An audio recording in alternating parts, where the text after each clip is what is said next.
آنکھیں ونڈوز ہیں ہمارے دماغ کے لیے، انر باڈی کے لیے. سورج کی روشنی، نیچرل روشنی آنکھوں کے ذریعے جسم کے اندر تک جاتی. اس کے اندر روشنی جانے کا اور کوئی ذریعہ نہیں ہے، نہ ہمارے گلے سے جا سکتی ہے، نہ ہمارے کانوں سے، نہ ناک سے. وہ آنکھوں سے جاتی، کیونکہ آنکھوں پر ایک طرح سے شیشے لگے ہوئے ہیں، ونڈوز ہے نا.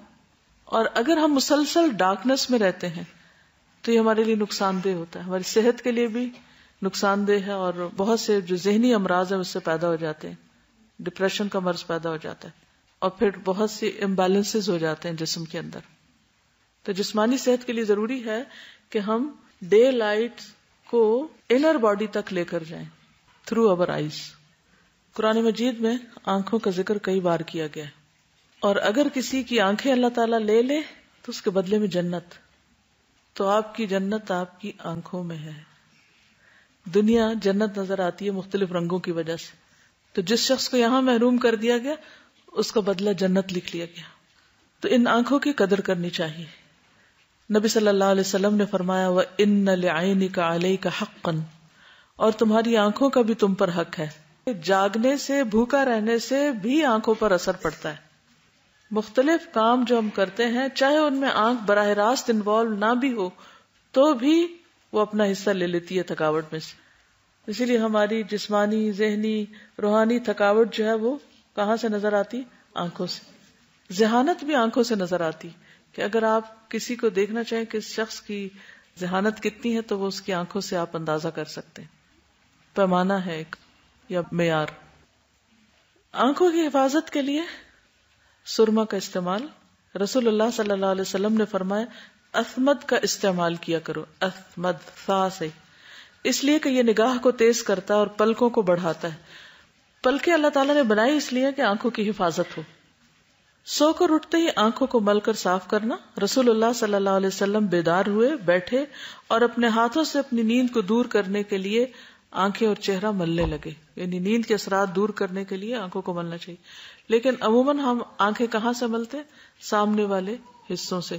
تو اس کی بجائے جیسے بچے ملتے ہیں نا، وہ بالکل نیچرل وے ہوتا ہے. تو آنکھیں اس طرح ملنی چاہیے.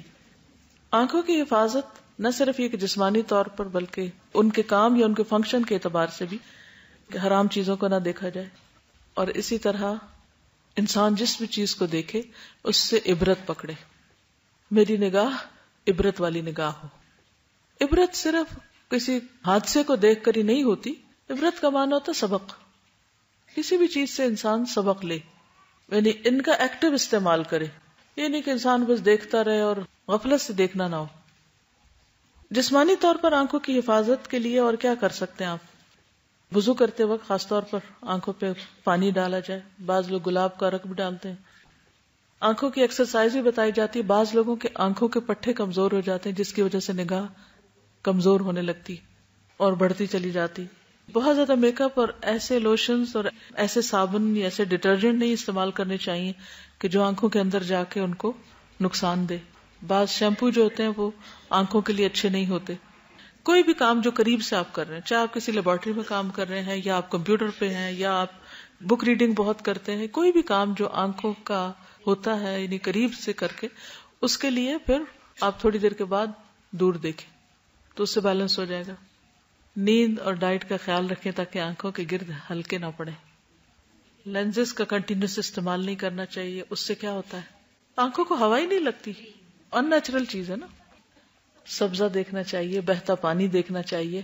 بعض فوڈز جو ہیں وہ خصوصاً اگر کچھ لوگوں کی نگاہیں کمزور ہیں تو جیسے کیرٹس، بادام، سونف اور گرین ویجیٹیبل جو ہیں یہ آنکھوں کے لیے فائدہ مند ہوتی.